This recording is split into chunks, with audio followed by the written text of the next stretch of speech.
শিক্ষাই জাতির মেরুদণ্ড, এই উক্তিটির সাথে আপনি কি একমত? সবাই একমত হলেও আমি কিন্তু একমত না। কারণ শুধুমাত্র শিক্ষা জাতির মেরুদণ্ড নয়, কথাটা এভাবে বলতে হতো যে মূল্যবোধ এবং নৈতিক শিক্ষা জাতির মেরুদণ্ড। এখন আপনি প্রশ্ন করতে পারেন যে ভাই আপনি কি পাগল হয়ে গেছেন, আপনার কি মাথার তার ছিঁড়ে গেছে? Wait, just 2 minute wait.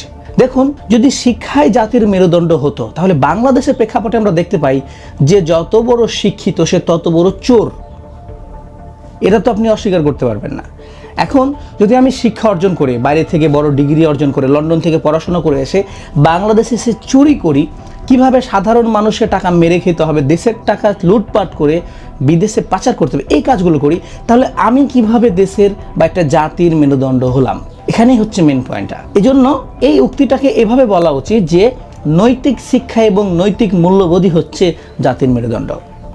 আমাদের মানসিকতা একদম বিকৃত, আমাদের বাঙালিদের মানসিকতা। মানে ছোট থেকে আমরা সবসময় দুর্নীতি দেখে বড় হয়েছি, খারাপ কথা শুনে বড় হয়েছি, ডিমোটিভেট আলাপ আলোচনা শুনে বড় হয়েছি। সো আমরা এটাই বিশ্বাস করি যে এটা কঠিন, এটা হবে না, এটা সম্ভব না, বা ও চুরি করছে মানে তোমাকেও চুরি করতে হবে, তোমাকে ভালো হওয়া যাবে না, দুনিয়া এমনই। সো এই যে নিয়মগুলা, এগুলো আমাদের সাবকনসিয়াস মাইন্ডে গেঁথে আছে এবং আমরা দুনিয়াটাকে, পৃথিবীটাকে ঠিক এভাবে দেখছি, যার ফলে জাতিগতভাবে আমরা পুরো পৃথিবীর কাছে এক প্রকার নিকৃষ্ট জাতি হয়ে আছে। হ্যাঁ, আমরা এটা হয়তো অনেকে জানি না, পৃথিবীর অনেক বড় বড় দেশ আমাদের বাঙালিদেরকে সম্মান করে, মানে ভাষার জন্য আমরা যুদ্ধ করেছি এই জন্য সম্মান করে, বাট তারা জানে যে আমাদের স্বভাব চরিত্র কত খারাপ। আমাদের সাথে ব্যবসা বাণিজ্য করার সময় সবসময় ওরা কি একটু এড়িয়ে এড়িয়ে চলে, কারণ জানে যে আমরা হলাম কি চোরের জাতি। আমরা সুযোগ পেলেই চুরি করি, সুযোগ পেলেই মানুষকে ধোঁকা দেই।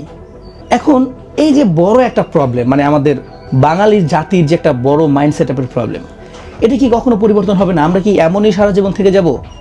No, everything is possible. পৃথিবীতে সব কিছু সম্ভব। সো এটাকেও চেঞ্জ করা যাবে। এই মানসিকতা পরিবর্তন করে আমাদের প্রত্যেকের মাঝে একটি মূল্যবোধ এবং নৈতিক শিক্ষা নিয়ে আসা যাবে। কিন্তু এই কাজটা এতটাও সহজ হবে না, কাজটা হবে অনেক কঠিন। কেন কঠিন? কারণ আপনি কার কাছ থেকে শিক্ষা নেবেন? আপনি যেখানে যাবেন সেখানে দুর্নীতি, যার কাছে যাবেন সেই আপনাকে ভুলভাল বোঝাবে। কারণ প্রত্যেকটা মানুষেরই মাইন্ড হচ্ছে কি বিকৃত মাইন্ড। আমাদের বাংলাদেশের রগে রগে, রক্তের ভেতরে দুর্নীতি লুকিয়ে আছে। আপনি একজন ইউন অফিসারের কাছে যাবেন, সেও দেখা যাবে কোন একটা দলের হয়ে বা সে নিজের স্বার্থের জন্য কাজ করবে। আপনি কাকে বলবেন যে স্কুলের শিক্ষকদেরকে বলবো বাচ্চাদেরকে যেন নৈতিক শিক্ষা দেয়? আপনি বর্তমানে শিক্ষকদের দিকে দেখলে আপনি নিজেকেই বলবেন যে আমি কোন শিক্ষকের কাছে শিক্ষা নিচ্ছি। শিক্ষকদেরকে বলা হয় সমাজ গড়ার কারিগর, কিন্তু তারা ক্লাসে বসে এক শিক্ষক আর এক শিক্ষকের নামে সমালোচনা করে। এখন যে শিক্ষক নিজেই সমালোচনা করছে, সেই শিক্ষক তোমাকে কিভাবে নৈতিক শিক্ষা দিবে? আমাদের বাংলাদেশের যেই পাঠ্যপুস্তক বইগুলো দেওয়া হয়, সেই বইগুলো থেকে আপনি কখনোই নৈতিক শিক্ষা অর্জন করতে পারবেন না। কারণ সেই বইগুলোতে বেশিরভাগই স্বাধীনতার চেতনা, ইতিহাস নিয়েই আপনাকে পড়ানো হবে। আপনাকে কোন দল কি করে গেছে, কোন মানুষটা কি করে গেছে, শুধু এটাই বোঝানো হবে। সেটাই আপনার সাবকনসিয়াস মাইন্ডে দেওয়া হবে যে অমুক নেতা আপনার জন্য এটা করেছে, দেশের জন্য এটা করেছে। এটা বোঝানো হবে না যে আপনাকে দেশের জন্য কি করতে হবে।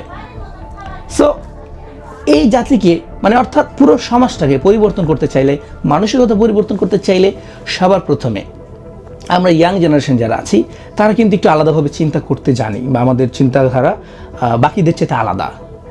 আমরাই পারবো, এই জেনারেশনের ছেলেপিলে মানুষজনই পারবে আগামীর ভবিষ্যৎকে পরিবর্তন করতে। আমরা যদি নিজে থেকে প্রতিজ্ঞাবদ্ধ হই যে হ্যাঁ আমরা নিজেকে পরিবর্তন করব এবং আমাদের আশেপাশে যারা আছে তাদেরকে সঠিকটা বোঝাবো, ভালোটা বোঝাবো, যেটা দেশের জন্য ভালো, যেই ধরনের চিন্তা করা উচিত, যে ধরনের বই পড়লে আমরা নতুন নতুন দক্ষতা অর্জন করতে পারবো, নতুন কিছু চিন্তা করতে পারবো, আমাদের মানসিকতার পরিবর্তন হবে, সেই শিক্ষাগুলো আমাদের আশেপাশের মানুষকে দিব। প্রথমে নিজে শিখবো, তারপর আশেপাশের মানুষকে দিব। আমরা যদি নিজে থেকে প্রত্যেকটা মানুষ ট্রাই করি যে হ্যাঁ আমি আমার জায়গা থেকে ভালো হব, বাকি মানুষ কি করছে আমি সেটা দেখবো না, বাকি দুর্নীতি করছে করুক, আমি আমার জায়গা থেকে একজন ভালো হই এবং আমি ভালো হয়ে আরেকজনকে ভালো হওয়ার জন্য বলবো। এইভাবে আমরা যদি নিজে নিজে ট্রাই করি, নিজে নিজে যদি নিজেকে পরিবর্তন করার চেষ্টা করি, হয়তো বা আগামীতে আমরা সত্যিকারের এই দেশটাকে সোনার বাংলাদেশ বানাতে পারবো। যতদিন আমরা আমাদের মানসিকতার পরিবর্তন করতে পারবো না, ততদিন এটা সম্ভব না। সো শিক্ষাই জাতির মেরুদণ্ড, হ্যাঁ ইয়েস, এই কথাটা সত্য, বাট সেই শিক্ষাটা অবশ্যই নৈতিক শিক্ষা হতে হবে।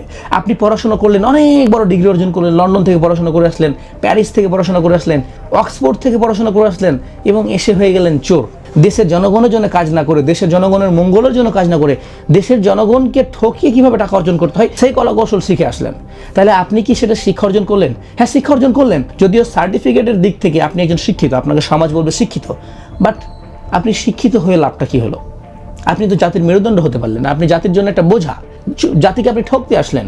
ওই জ্ঞানের তো দরকার নাই, ওই শিক্ষার তো দরকার নাই। ধরুন আপনি একজন বাবা মা, আপনার একটা সন্তান আছে, আপনার বাবা মা আপনাকে হয়তো বা শিক্ষাটা দিতে পারে নাই, কিন্তু আপনি চাইলে আপনার সন্তানকে তো সেই নৈতিক শিক্ষাটা দিতে পারেন, তাই না? আপনি যদি মনে করেন যে আমি আমার সন্তানকে আদর্শ সন্তান হিসেবে গড়ে তুলব, তাহলে আগামীতে গিয়ে আজকের বাংলাদেশ পরিবর্তন না হলেও আগামীতে এই যে জেনারেশনটা, সবার প্রত্যেকটা পরিবার যদি মনে করে আমার সন্তানকে আদর্শ করব, আমার সন্তানকে নৈতিক শিক্ষা দিব, ভালো মন্দ শেখাবো, মানুষকে যেন ভালোবাসে, মানুষকে যেন ঘৃণা না করে সেটা শেখাবো, এই জিনিসটা আগামীর যখন তারা বড় হবে ওই জেনারেশনে গিয়ে তারা পুরো সমাজটাকে পরিবর্তন করে দিবে। সো আমরা পারবো, আমরা আমাদের মানসিকতা পরিবর্তন করতে পারবো, আমরা সমাজ পরিবর্তন করতে পারবো। তবে সেটা একদিনে পারবো না, আমাদেরকে দীর্ঘমেয়াদী পরিকল্পনা করে নিজেকে পরিবর্তন করতে হবে। আমাদের আশেপাশে যারা আছে তাদেরকে পরিবর্তনের জন্য প্রতিজ্ঞাবদ্ধ হতে হবে, চেষ্টা করতে হবে, তাদেরকে ভালো মন্দের শিক্ষাটা দিতে হবে, বই পড়ার জন্য তাদেরকে অনুপ্রেরণা দিতে হবে। কারণ যে মানুষটা একবার বই পড়ার অভ্যাসে ঢুকে যাবে সে অটোমেটিক্যালি চেঞ্জ হবে, তার মানসিকতা চেঞ্জ হবে, সে পরিবর্তন হবে। নিজের বাচ্চাদেরকে, আপনি বাবা মা হলে বাচ্চাকে শেখাবেন, আপনি একজন ভাই হলে আপনার ছোট ভাই বা ছোট বোন থাকলে তাকে আদর্শ শিক্ষায় শিক্ষিত করবেন, আপনি যদি একজন মামা হন আপনার ভাগ্নি আছে তাদেরকে শিক্ষা দেবেন। অর্থাৎ নিজের জায়গা থেকে নিজে শিখে আশেপাশে যারা আছে তাদেরকে কিভাবে শিক্ষা দেওয়া যায়, তাদেরকে কিভাবে পরিবর্তন করা যায়, এভাবে যদি প্রতিজ্ঞাবদ্ধ আমরা হতে পারি, আমরা অবশ্যই আমাদের মানসিকতা পরিবর্তন করতে পারবো। শিক্ষাই জাতির মেরুদণ্ড, এই উক্তিটাকে আমরা বাস্তবে প্রমাণ করতে পারবো যে হ্যাঁ এটা সত্য। কিন্তু যদি আমরা মানসিকতা পরিবর্তন না করতে পারি তাহলে ওই যে শিক্ষা জাতির মেরুদণ্ড, এটা ভুল কথা। কারণ বাংলাদেশে যে যত বড় শিক্ষিত সে তত বড় চোর। Thank you.